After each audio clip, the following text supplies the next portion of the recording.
Good morning. My name is Kayhan Barzegar. I work on Iranian foreign policy. I am an academic. Thank you. صباح الخير والسلام عليكم جميعا. أنا لونا أبوسويرح. I'm Luna Abuswaireh, the Director General for the Center for Arab Unity Studies, مدير عام مركز دراسات الوحدة العربية، مقره في بيروت، لكن أنا وبكل فخر فلسطينية من غزة. Distinguished colleagues, esteemed host, fellow participant, I would like to welcome you, all of you. My name is Mustafa Ismail, former Foreign Minister of Sudan. For the time being, I'm a professor at Hamad bin Khalifa University, teaching international relations. Good day to you all. I'm Ariabarzan Mohammadi from Tehran University, and my research interests include Middle East studies and Arab world politics. Okay, thank you. Thank you very much for inviting me.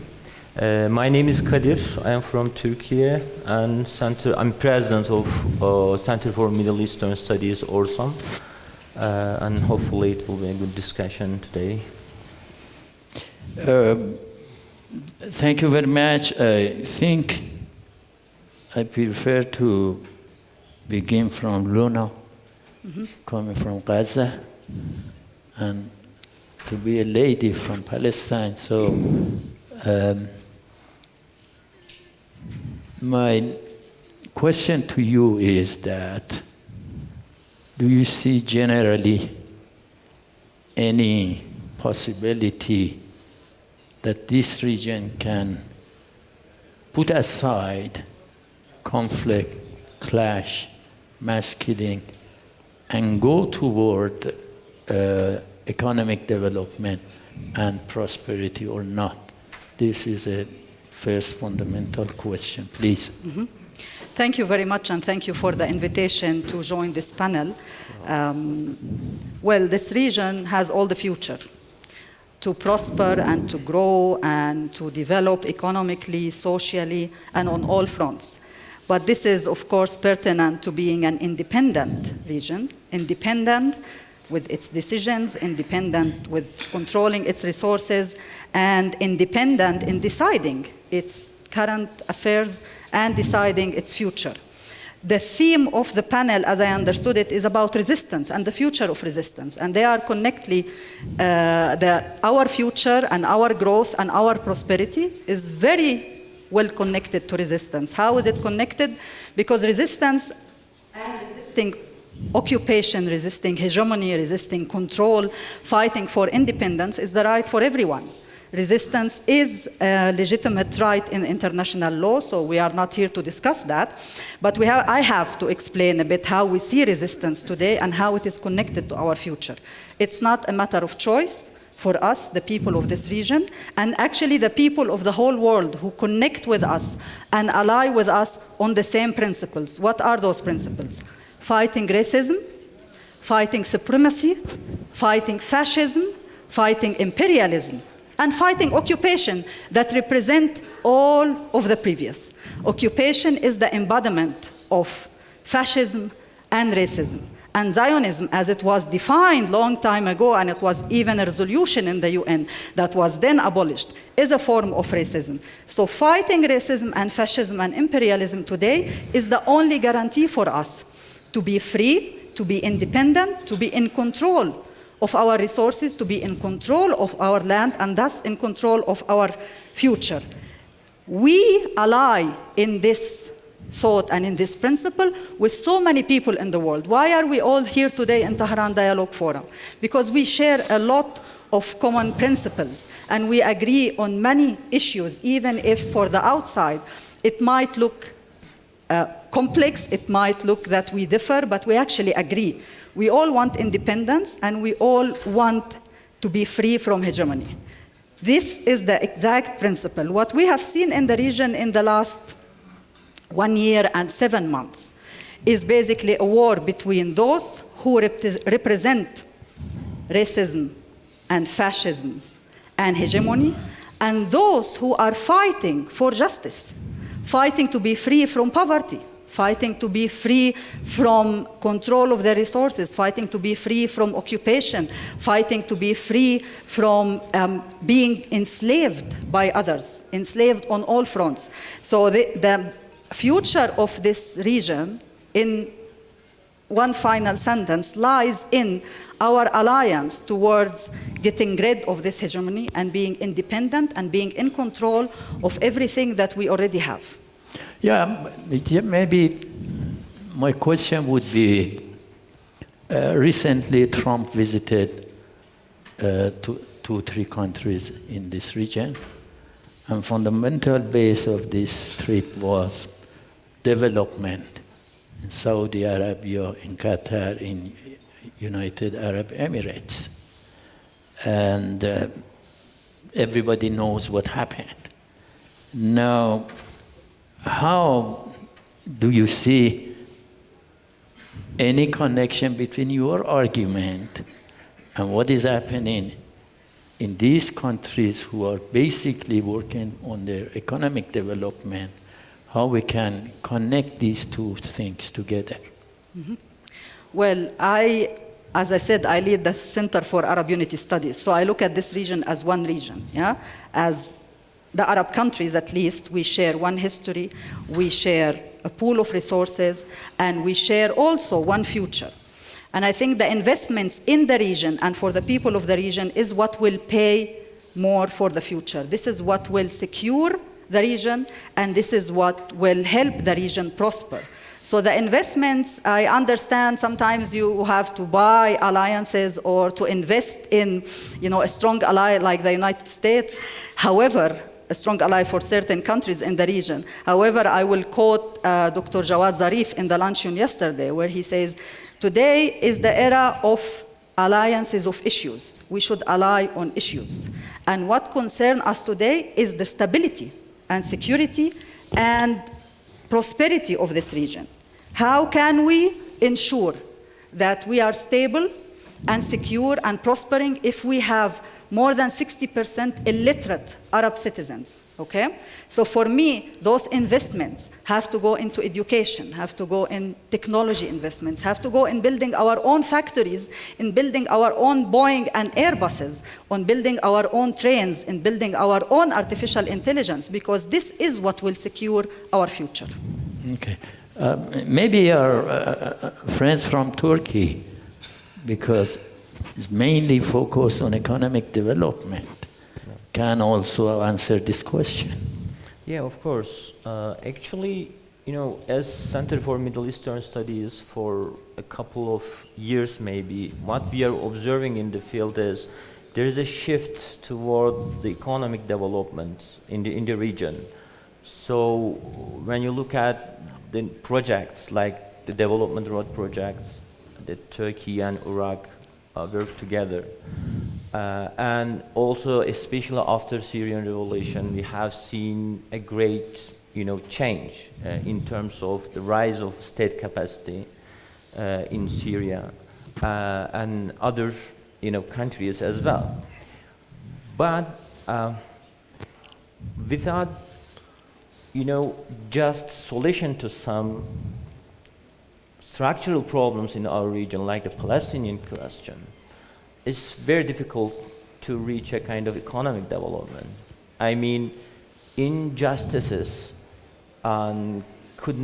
cannot provide a kind of development, economic development or technological shift or whatever it is we are describing as development. And another point is that actually what we observe in the field is we see a kind of two trends, in the region. The first one is decline of non-state armed actors. Actually, that's a good thing, because for long years, maybe we are taking some critical, problems case by case. But at the end of the day, if you look at some, regional structures, still we have weak state capacity from Lebanon to Iraq and Syria, and long civil wars. So these two trends, the first one is everybody in the region realized the importance of the state capacity. I mean, state capacity means the government and governance capacity and institutional framework everybody is looking for. And of course the regulations regarding the security issues.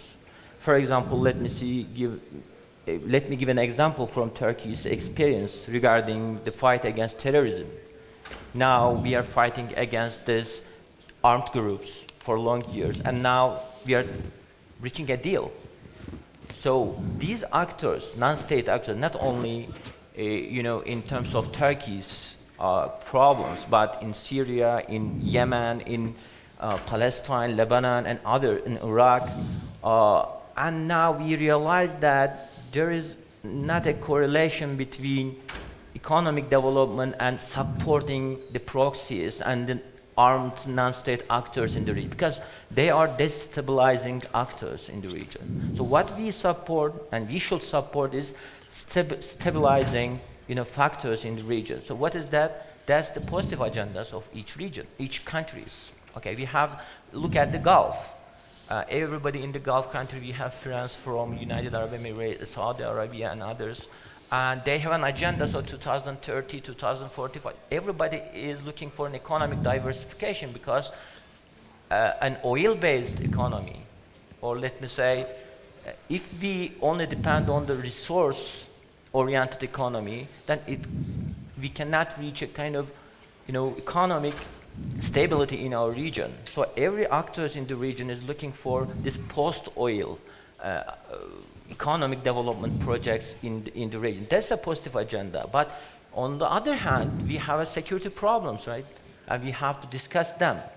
And so in that sense, we have to, raise this state capacity to regulate all of the economic development, security regulations, and other, issues regarding the policies on education, culture, and etc.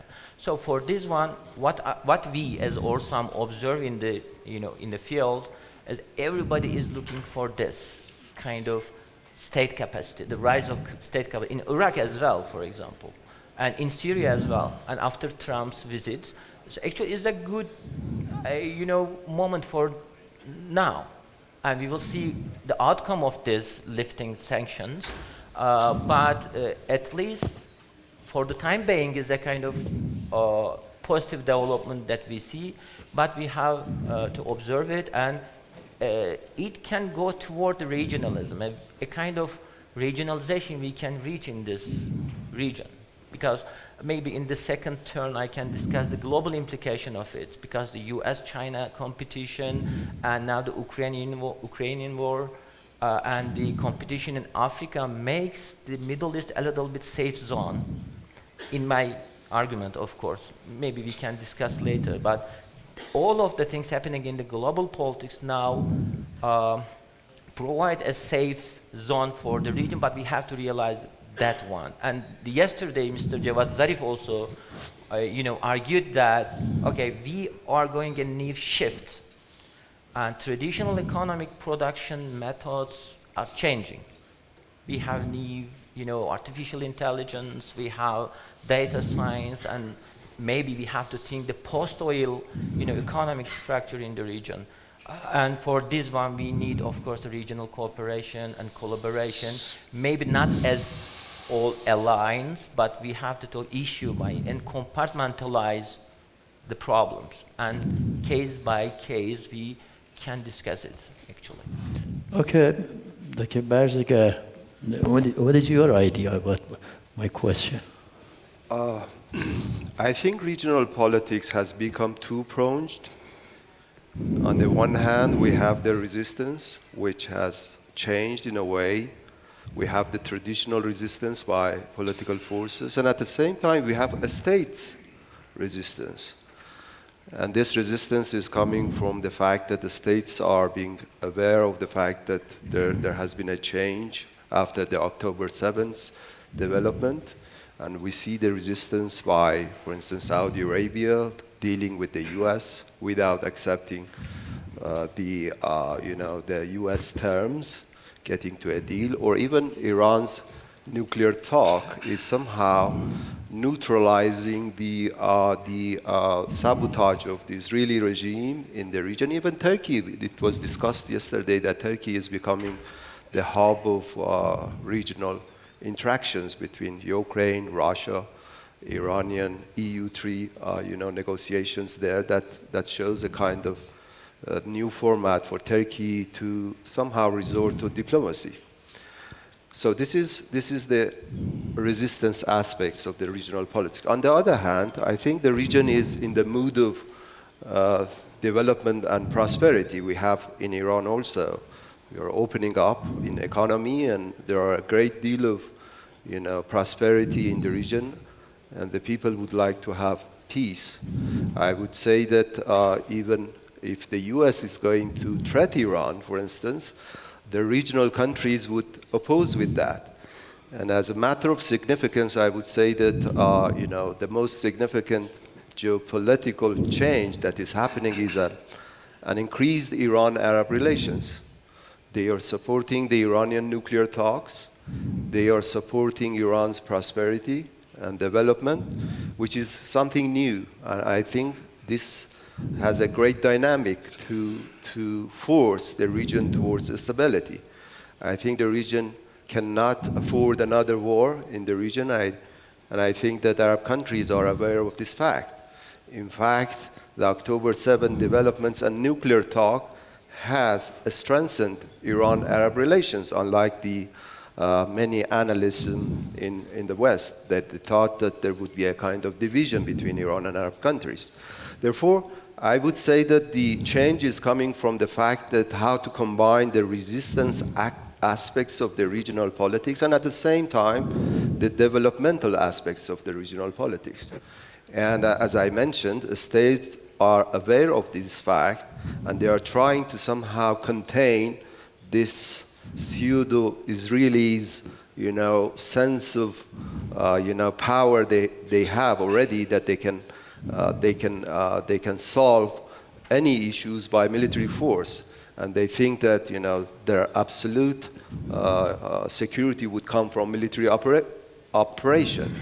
Therefore, I think there is a kind of regional unity for peace and security between Arab and Iran at the same time with Turkey and other Arab countries. So I see it in this way, that how the region is getting to an alliance for peace and security. If I want to contextualize my questions, going back to October 7, Israelis claim that this is similar to 9/11. If 9/11 created a shift of paradigm in Washington, that has created October 7 attack against Israel also has created a shift in their strategy. Say, no more peace for land, a land for peace. It means on one side, you have Israelis, which they would never stop. But on the other side, you have these countries that the people talk about developments. And do you see any type of solution on this obstacle? I think for isolating Israel and its sense of, supremacy in the region, there might be a great deal of cooperation between different states.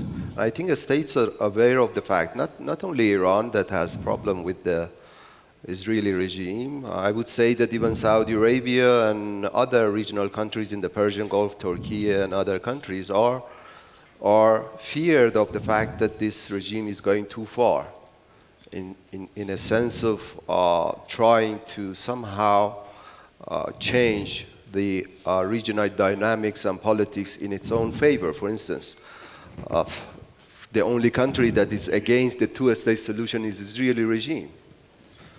It is not Saudi Arabia, it is not other countries. I mean, this is important, that how they are trying to monopolize the power in the region, and this is not going to work out in a way. And here I think the American factor is important. important. It is coming to the region. If for instance, the equation between America and Arab states, if the region is going towards a war, a kind of things, I think this will somehow diminish and reduce Arab-American relations in a way. So we have the big problem. The big problem is the Israeli regime here trying to change the regional dynamic and politics in its own favor. But for this reason, I think other countries have to somehow ally on the peace and security to neutralize this new dynamic. And I think this is significant in a way that we are in the mood of change, we are in the mood of strengthening relations, and at the same time bringing peace and security in the region. So my point is that we are in a very significant turning point of time to somehow increase our relations. I mean, it is not, Arab-Iranian, rivalry in the region. It has never been in this way. I think the main problem is still there, and the region needs a kind of alliance to somehow process peace and security in favor of the regional benefit.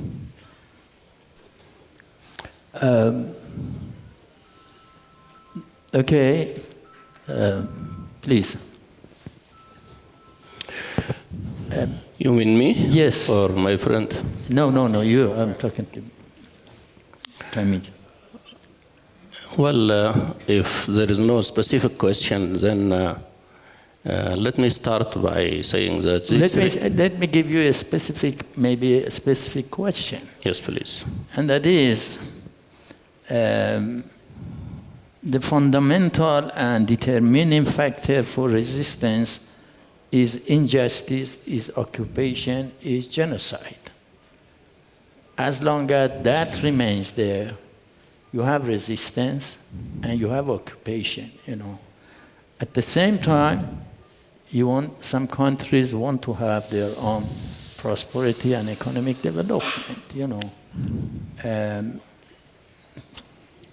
And Israelis are doing that not in the context of the Cold War, but in the context of war against terror of George W. Bush.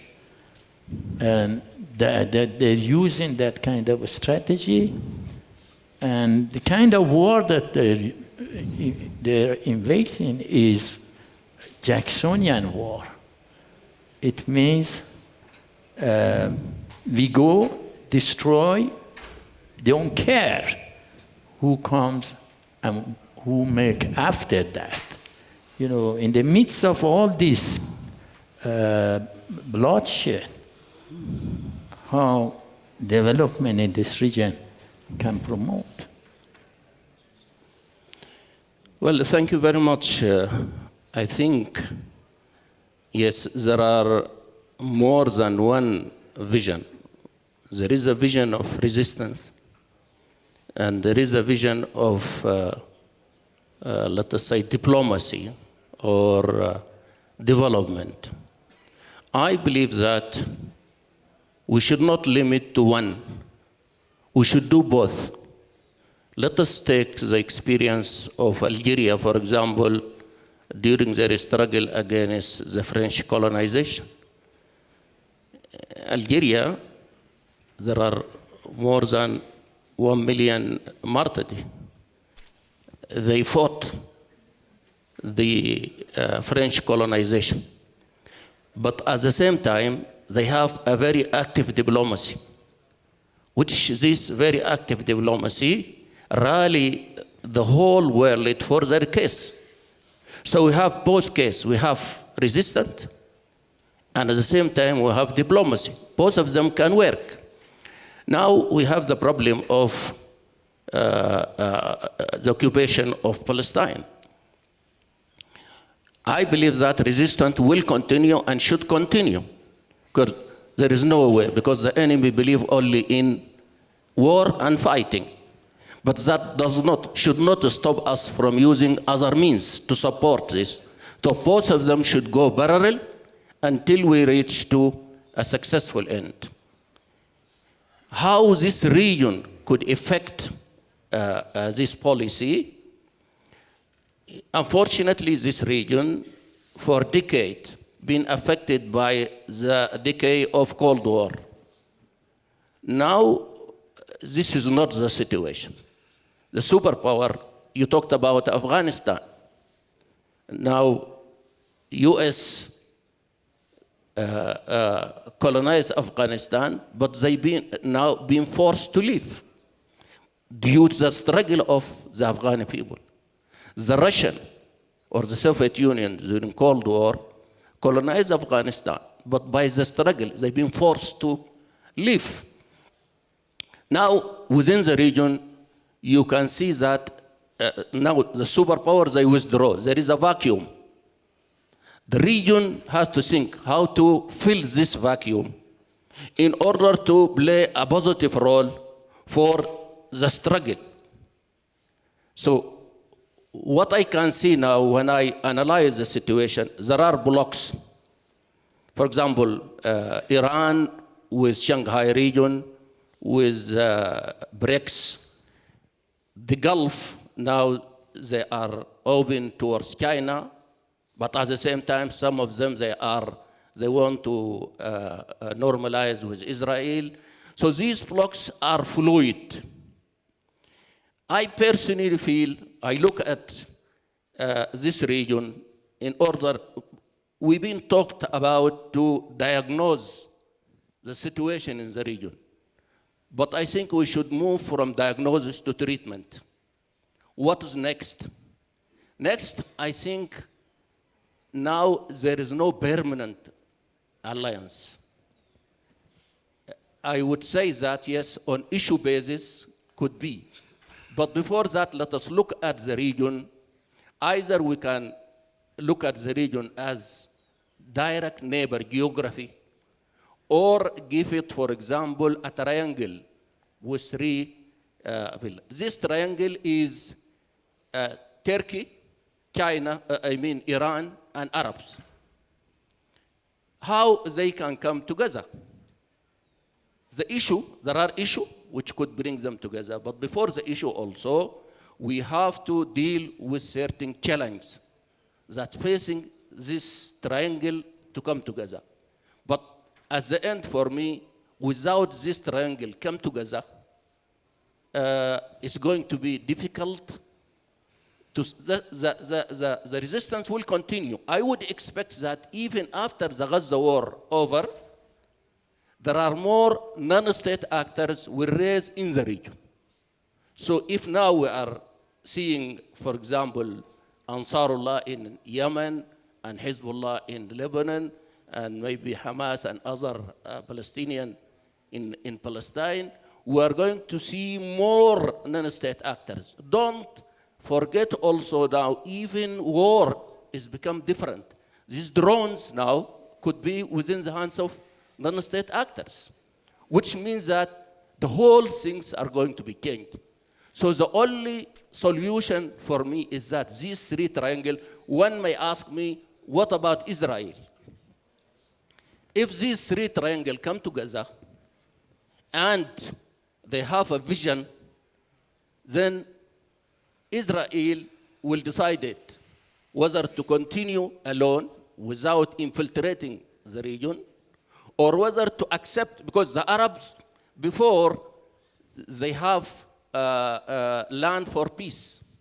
It doesn't work because of two things. Not only because Israeli from the beginning, they are not, they refuse it, they didn't declare it, but practically they refuse it.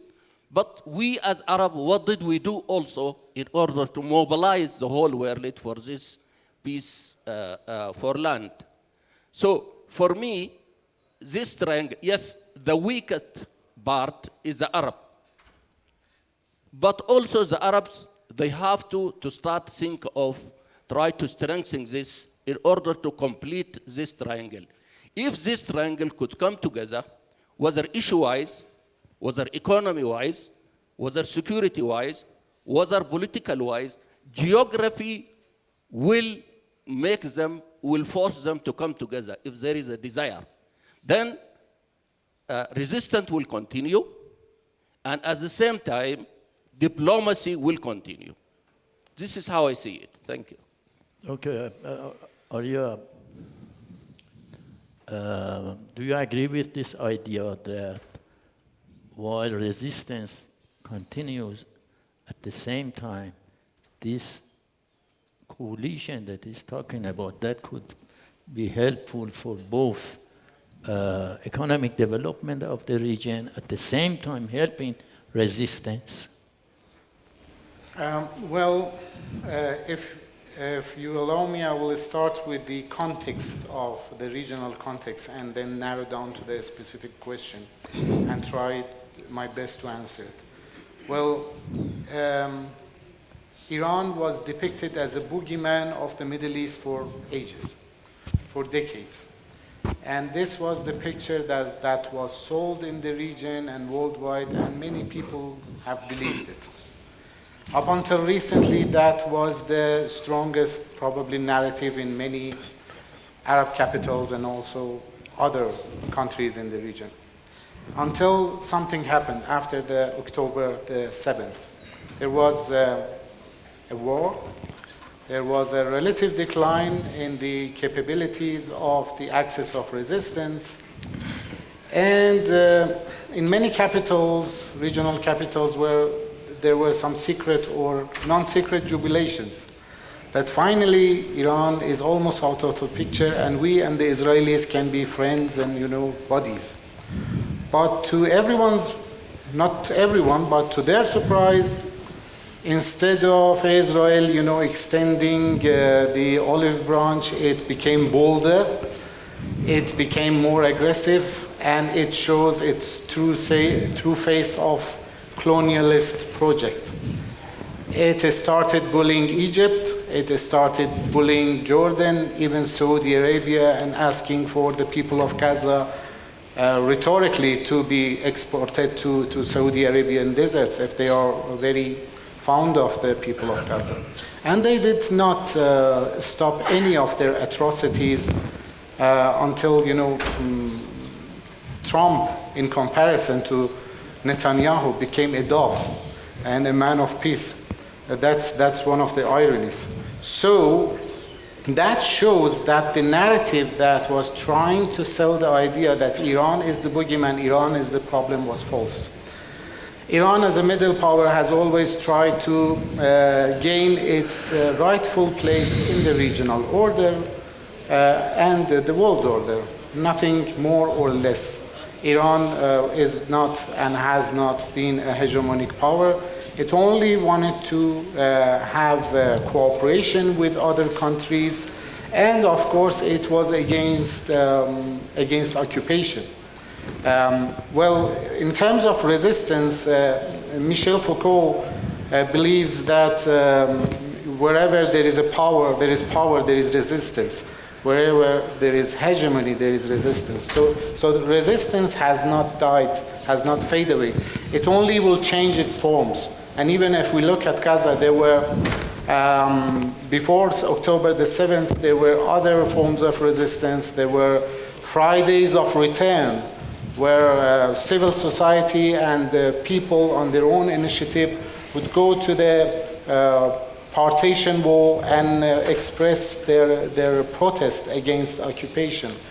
So without fair resolution to the Palestinian issue, there will not be peace in the Middle East, and there will not be prosperity or development. I understand that Turkey has big ambitions for the region, and it did have big ambitions of connecting the dots from Central Asia through Turkey, through Levant to the GCC countries, and forming a one mega regionalism which has a few targets. One of them,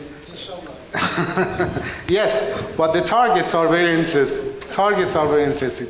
Containing Iran, deterring China or containing China, and also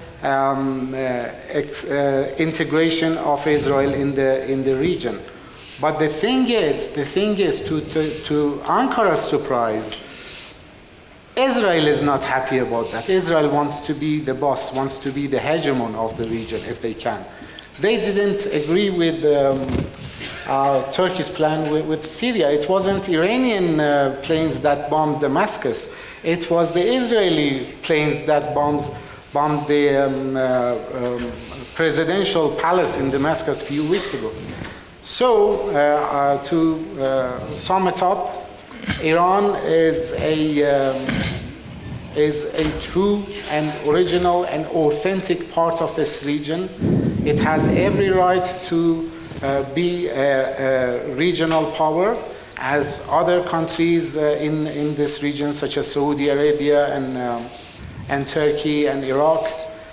And Iran has always been ready and extending its hand for cooperation, whether it's security-wise or economy-wise in the region.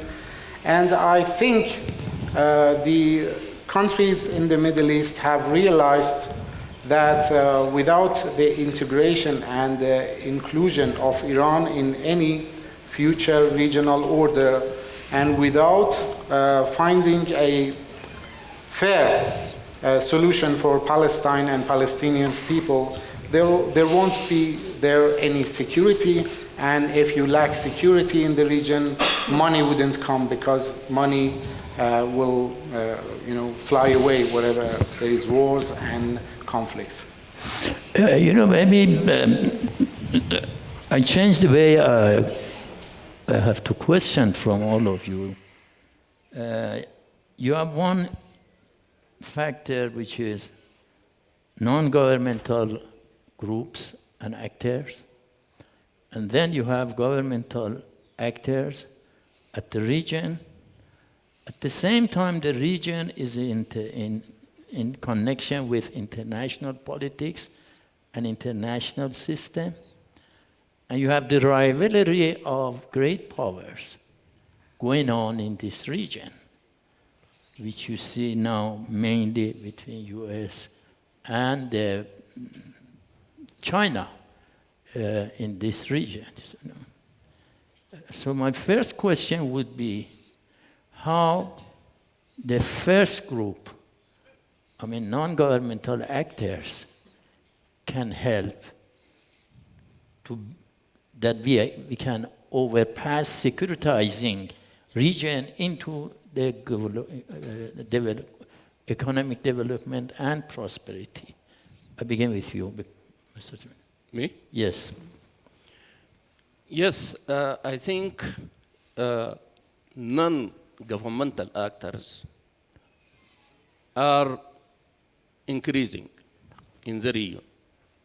Yes, there are two types of non-governmental actors. One type is destructive, like Al-Qaeda and so on. We consider them as non-governmental actors. But others are positive. They are supporting the resistant. They are trying also to tackle the problem inside their state. They are facing the foreign interventions. So without, I will go back to my triangle. Without this triangle come together and look at the region as one region, try to settle their internal problems, their political system, human rights system, economical distribution, justice, that things we have to take it into consideration so that non-state factor which are going to come, which are going to be present, which are going to be effective, to be turned to be a positive effective. For example, look at Iraq. In Iraq, you have a government, you have non-state actors. But these non-state actors now, when you look at it, they are more or less within the line of democracy, which is going on in Iraq now. In Yemen, you will get also non-state actors. So what I would say is that the state are going to continue. There is no doubt about that. But in order to let non-state actors to erode the role of the state, we have to take into consideration to settle the problem regionally and internally. and to build these alliances. Of course, the first enemy, although I said that the superpower withdraw from this region physically, the American withdraw from Afghanistan, the Soviet or the Russians, they withdraw from Afghanistan, the American withdraw from Iraq recently, but foreign intervention is the first enemy of the stabilization and the building of this region. Without come together this triangle, the foreign intervention is going to continue. And the I can give you a very quick example. In 2011, I was mediating between Saudi Arabia and Iran. I am traveling between Riyadh and Tehran. Finally, we reached to an agreement. So after I met late Saud al-Faisal, I moved with this agreement. I met Foreign Minister Salihi, then I met President Najat. I supposed to finally to meet the Speaker of the Parliament, Ali Larijani, but during the night, the same night, in Washington, they declared that Iran is plotting to kill the Saudi ambassador in Washington. So when I went to see Larijani, he told me, "Did you hear what been announced in Washington?" I said, "Yes." He said, "We cannot continue." And it seemed to me the American, they come to know about the move, and they want to stop it. They stop it, in fact. So the regions, they don't want us to come together. So what we need is to have a desire and to move forward. It is good that Trump now is declaring that he is for America. Let him busy with building America, and let us build our region here. Come together, build our region with a clear vision. Start from ground to tackle the problem. There are many states now within the region where it's a fragile state. The problem which is going on in Yemen, in Syria, in Sudan, in other countries, we have to settle it down. We cannot settle it down while this triangle is different for the solution itself. So I hope instead of repeating diagnosis the problem, every conference, move forward. I wish if this conference end up by establishing, for example, a secretariat to work with government, with non-government, in order to move forward. How can we build this unity in order to face our own problems? Okay, what is the Turkish experience? Okay, thank you. Actually, as a research center, as the ORSAM, what we are looking to the concepts and theories and the fields and the practice level, and to make a great, analysis or the picture of the regional order. But first of all, we have to look at the international relations. For example, one of the famous theorists, like from Kenneth Walsh to John Mearsheimer, especially structural theorists, argue that the only thing that you cannot solve or you cannot measure is the intention in the international politics, intention of the actors. So Professor Mohammadi described Turkey's ambitions toward the regional, but I don't know whether it's ambitions or not. But what I see, what we are looking as ORSAM, rational policies of the countries. For example, I'm not describing Iranian Shia crescent from Tehran to Lebanon and others and proxies as ambitions. No, it was the Iran's national interest and Iranians' rational policies at that time. But now it's changing. As Jawad Zarif told us, now we have to cooperate.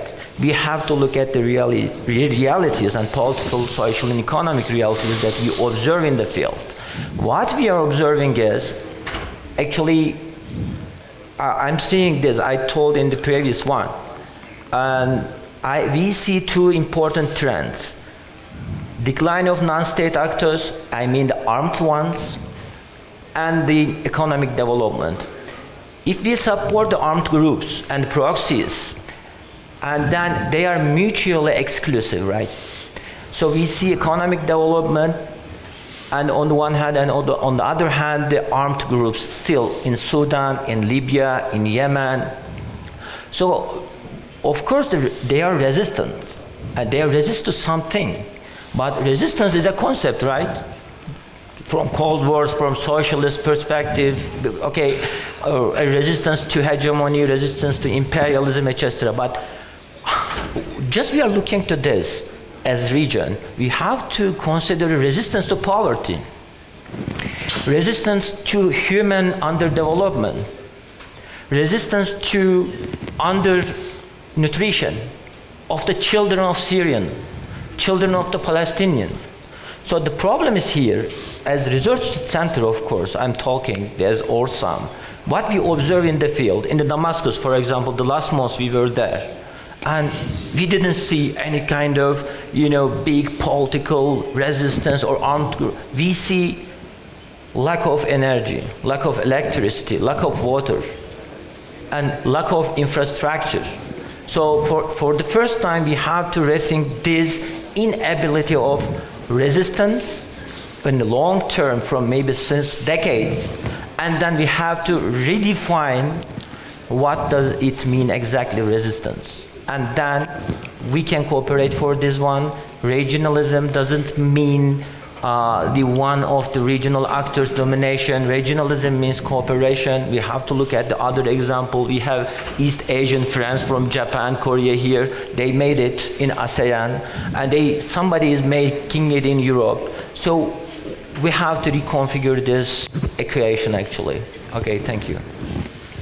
Right, I think outside factors of the Middle East are very influential in shaping whatever situation this region will have.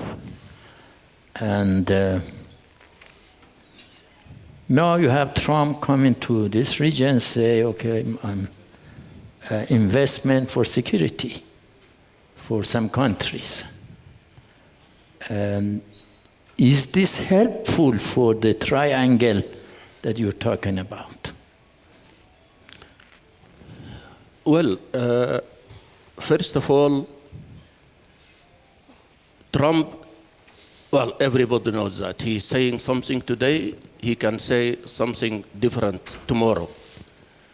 But let us see our trial. We have an organization like OIC, we have the Arab League, we have the Gulf, we have many organizations. But if we analyze these organizations till now, the minimum I can say is that they are not up to the situation now. We have to ask ourselves, these are our organizations. We established them. Why?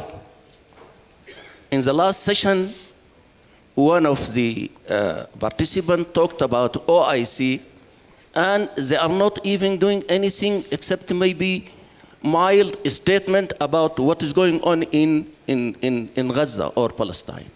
The question is why? Gulf State in 2017,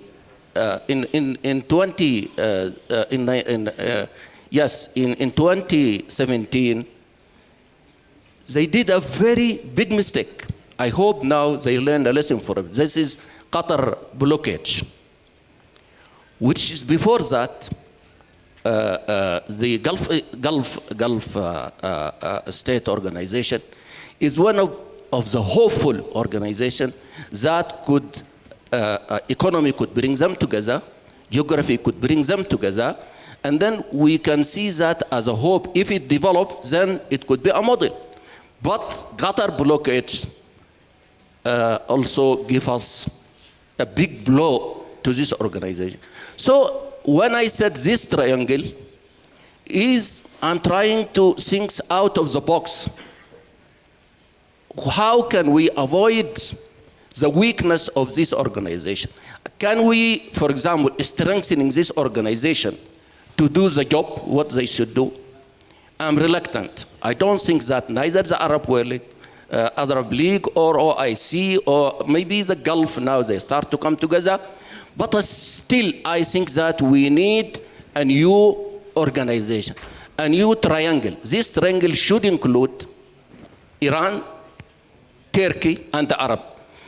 Maybe someone could tell me that Arabs, they are so diverse, they might not come.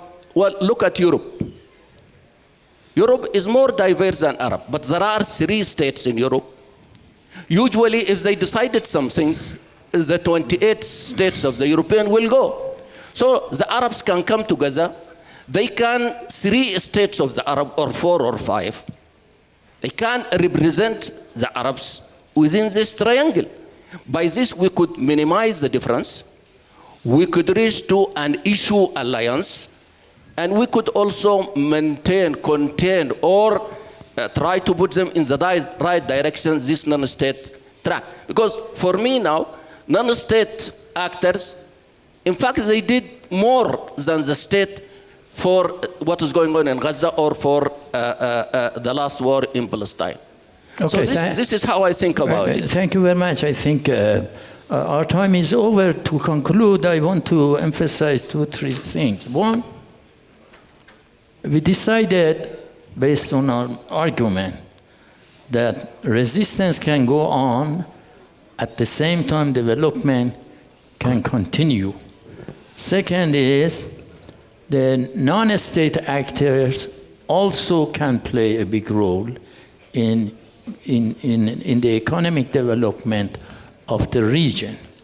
Regionally speaking, very much I like this idea of triangle. The best thing is that Iran-Saudi relation has been very much different now until first Trump administration. And that's why Trump coming to this region cannot impose whatever they want. So I'm concluding that, assuming we get together, and I believe this conference is an indication of this triangle that you're talking about. It's a very bright idea, and I think we stop here. But there are many other issues which we could not go over it. But we stop here, and I had to ask everybody to sit here because there's going to be a very important meeting between ministers also here. So please sit down, stay on your chair to continue the program by our friends. Thank you all very much.